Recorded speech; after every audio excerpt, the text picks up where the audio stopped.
Hey everyone, so thanks for joining me here while I chat about my kombucha brewing process here at home. So with Steep Tea, we came out with these kombucha kits about 2 years ago. I'm losing track of time. I think it was 2.5 years ago. So I've been brewing my kombucha ever since we came out with this. And honestly, it's not something I knew anything about. I had never even tried kombucha. I don't know if it's something I would have jumped into had I not been a Sipologist, but it has become like my favorite hobby, and it's one of our favorite family drinks around here. So I'm really excited to show you guys what I do. I'll keep this short, but I'm going to kind of walk you through the whole process so that if there's something you're interested in, you can see, what you're up against. And it's actually very simple. It takes me probably about like 20 to 30 minutes every couple weeks, and my fridge is always full of kombucha. So it's really not that hard of a process, and it actually doesn't take much time. And once you get into the groove, it's really, really simple. So here is my beloved kombucha. I am sipping on, I think this is flavored with the cherry sangria fruit tea. This one is delicious.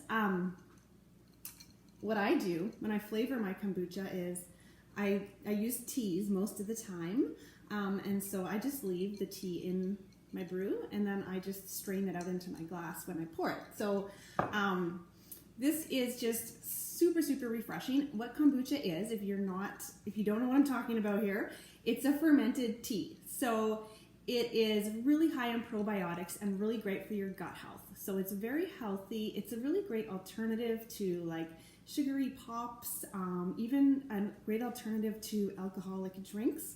I always drink mine out of a wine glass. Like, it feels like a cocktail to me, and I usually do have it around happy hour. Sometimes I even look forward to my glass of booch more than my glass of wine, which is a little strange, but it's true. Okay, so what I'm going to do is start by showing you everything that you'll get in your kit if you purchase the kombucha kit from us. So first of all, and I have posted my website above, so you can click on that if you want to read through this guide as well. So this is our guide. We also have the digital copy, and what this book has is like everything explaining the health benefits of kombucha to your recipe to get started, and a bit of a little troubleshooting guide as well. So this is our kombucha guide that you will get in your kit. This is, here, let me just move my brew over. So this is my kombucha that is brewing right now. And so it's in this 4-liter pitcher here. So you get this jug. It's got a great little spout on the bottom. It's super handy. It comes with this cover that you cover it with while it is fermenting. You will get 4 of these brew and serve bottles. You also will get the base tea. So when you make your first brew, you are going to use a base tea. So we have an organic green and an organic black base tea. So you'll get one of each. It is a bit smaller bags that you get in the kit, just so you can kind of try them out and get a feel for what you like the best.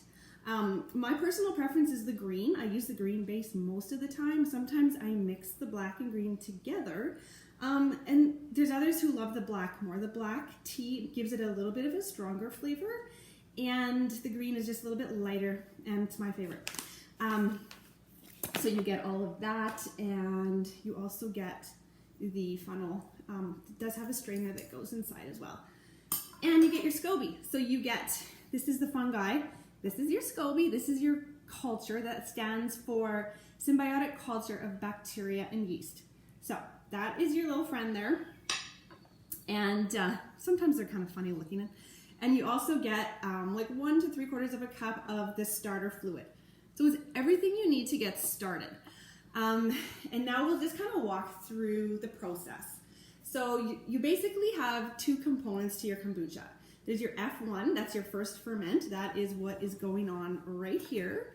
And then there's your F2, and that is where you are adding your flavorings and bottling your kombucha. Okay? So what we're going to do is I'm going to show you that entire process so that you can see what it looks like. All right, so let's say you've got your kit, you've got all your stuff. Let me just grab my jug here. So to get started, you're going to be making yourself a sweet tea. And this is what I've done here. So there's a couple of scoops of the green base, because that's what I use, so the green tea. And I use like 2 of these pot scoops. The book tells you how much to use. And 1 cup of sugar. So you make and 3 cups of boiling water. So basically, you've made a nice, strong and sweet tea concentrate. And I just used my iced tea pitcher to make that. If you don't have an iced tea pitcher, don't stress about it. You can use steeping sacks and just make it in any jug that you have. You can just steep it all loose in a pitcher or a jug or a teapot or whatever, and then just strain it out when you pour it in. You can even use this that does have a strainer inside, or use a tea strainer, just a kitchen strainer, whatever. So anyways, I've used my tea pitcher. Now this is cold water in here, and this is hot. So you want it to be about room temperature before you're going to add your SCOBY and starter fluid. So I've got approximately 10 cups of water here, and I'm adding approximately 3 cups of the green tea base. Now, I am not one for being real particular about measuring things. So I know a lot of people are, but I have been doing this for 2 years now, and I've never had a batch of kombucha not turn out. And I mean, I kind of do it a little bit differently every time. So, I mean, it's a good idea to use the recipe to begin with, but then you can tweak and adjust as you go. Yeah, it's a really fun little process.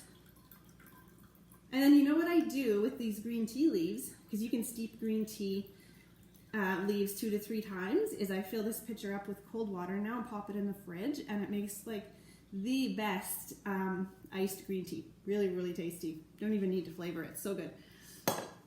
So you can reuse those tea leaves, which is awesome. Okay, so now this is ready. It is like, just want to make sure it's like not too hot or too cold. We're good. So we're going to add in our cup of starter fluid, and we're going to put our SCOBY in. There we go. Now, we're going to cover this guy up, and you're going to just forget about it for about 5 days or so while it starts to ferment. Your SCOBY usually will float to the top and hang out there. Sometimes it sinks, and that's okay too. Now, what you're going to want to do, this generally takes about 10 to 12 days. So I know people who do it much, much longer. Some people like their kombucha really, really strong. So this is kind of the joy of making your own at home, is you can decide what you want it to taste like. So if you taste it after day 5, and what I do is just I take a little cup and I just pour myself a little bit right from the spout. I still remember how afraid I was of taking my very first sip, because it does smell kind of vinegary. It doesn't have the best smell, but the taste is fantastic, trust me. So you'll want to start tasting it about day 5, and it'll still be quite sweet. Pardon me.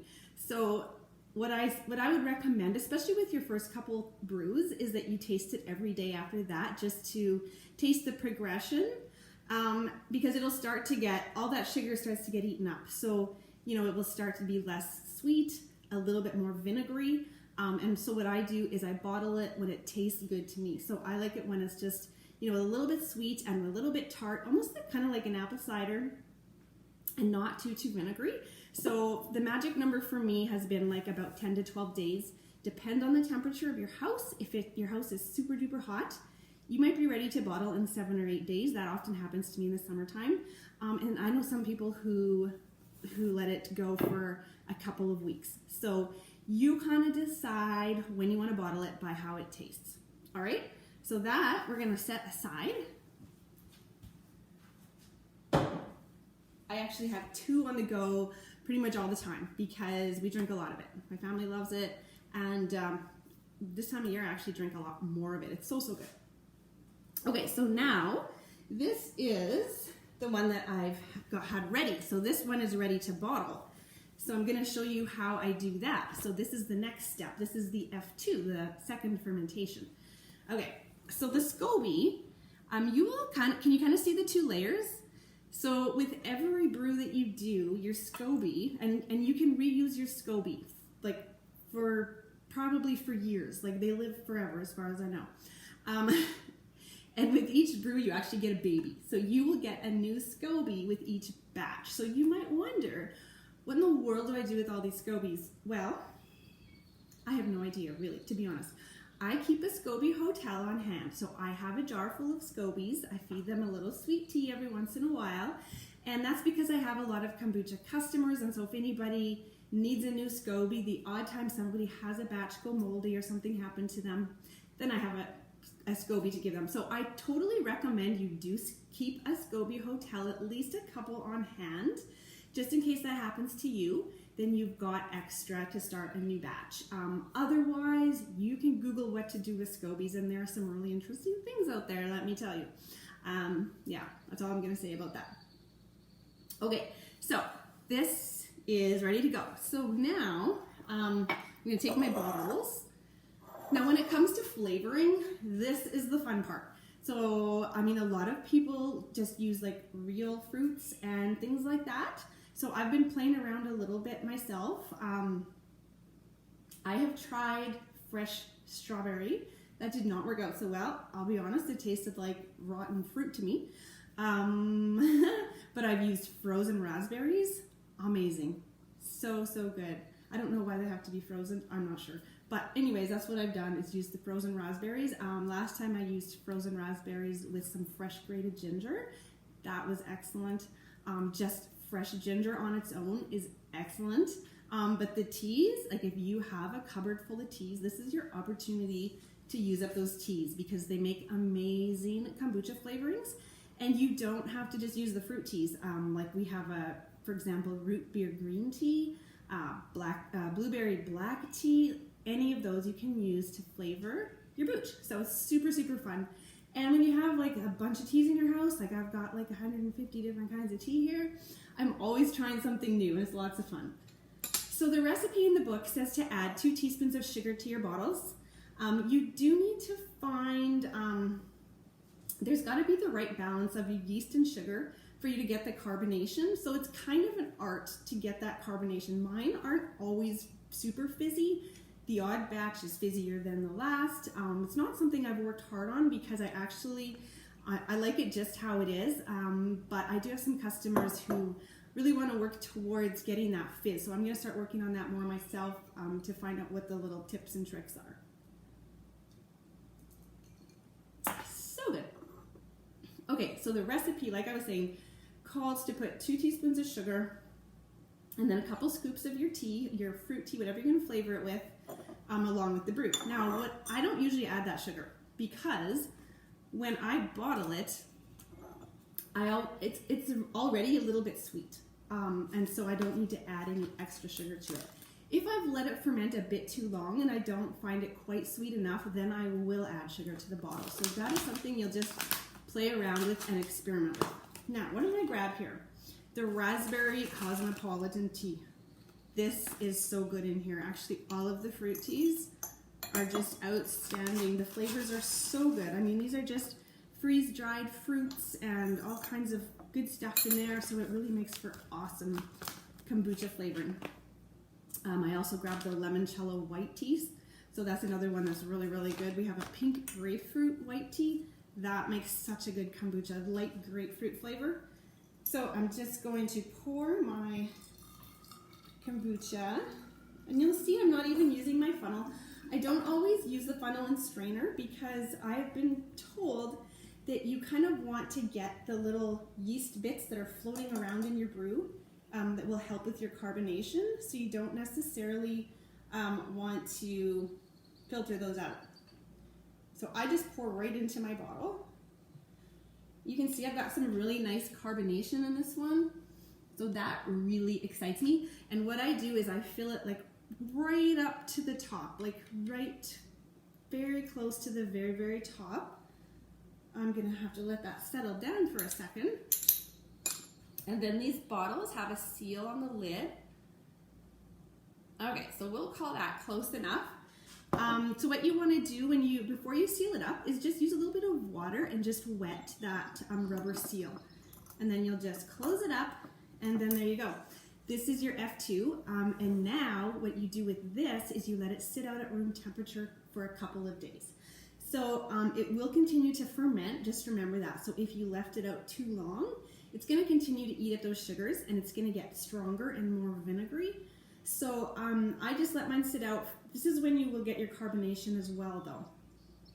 So I know some people who have played around with this, they add more sugar to these bottles, but they let it sit out longer and they get more carbonation. So that's something I'm going to play around with, but I usually leave mine out for 2 or 3 days. And I put them in a dark cupboard, just kind of cover them with a cloth. It says to burp them every couple days. I've never had to burp mine, but if you did end up having a really strong carbonation, you would have to release a little pressure every couple days so they don't blow up on you, but I've never had that problem. So I usually get 5 to 6 bottles out of one of these containers. So, and if you don't have enough bottles, you can always just use like a glass canning jar or something like that. If you've got some Grolsch beer bottles, you can use things like that too. All right, so, and that's your F2, and then you know what, after that, pop them in the fridge. And I don't even remove my tea that I've put in there. What I do, like I said, is I just take my strainer, I lost my tea strainer, but like I just take my tea strainer and I just strain it when I pour myself a glass to strain out the tea bits. You could, because it's not going to continue to flavor. After 3-4 days, you've got all the flavor you're going to get, so you could strain those out, but I don't bother. I just leave them in there. And I mean, my kombucha stays in the fridge for maybe up to 2 weeks. We usually have it drank by then. So how long it lasts, I don't know. I think it could last up for a couple months for sure, but you probably would want to strain out those tea, the fruit or whatever it is that you use for flavoring. You might want to strain that out if you're going to have your bottle sitting for that long. Yeah, and so that's the process. It really is a lot of fun. It's so delicious. And if you're just looking for something light and refreshing, this is it for sure. If you've drank kombucha before and you didn't like it, I know there are some really bad ones out there. There are some really good ones out there as well. But if you've had a bad kombucha, I'm here to tell you, you can make your own and it'd probably be a whole lot better. When I first was starting this, I was anxious to taste it because I had no idea what kombucha tasted like. So I had got a bottle from Costco, and I think it was like a ginger lemonade or something like that, and it was really good. It was just light and refreshing, and I loved it. So yeah, I was like, okay, yeah, I'm in. I'm gonna start making kombucha. And so yeah, 2 years later, I absolutely love it. It's so much fun, really simple, and the kit is $109, I believe. That gives you everything that you need. You do save, I think you save close to $20. I think it's $125 regular, and you can also get all of these things separately if you wanted to. So there is also a flavoring kit. So if you want to get a couple of the kombucha flavors, they have put a kit together in the book, but you could also ask me for recommendations on what some of my favorite ones are. Because yeah, I've got quite a few. And what I usually do too, if you're using this for reference because you're making kombucha, I just want to mention this. I usually write on my jar when I start my batch. Otherwise, I will totally forget. And you can just use a Sharpie or like a chalk marker. The Sharpie washes off, no problem. And I do the same on my bottles. I always mark what flavors they are, or I totally forget. Okay, guys, I think that's like the main components of my kombucha brewing process. So if you have any questions at all, make sure you just reach out to me or pop them into the comments of this video, and then I can answer your questions for you. All right, and if you do get into the kombucha brewing, we have a support group here at Sipology. So it's a Facebook group. It has a lot of our consultants and our brewers in there, and everybody shares ideas and tips and asks questions and does troubleshooting and things like that. So it's a great group to be a part of. All right, have a great day, guys, and thanks for joining me here.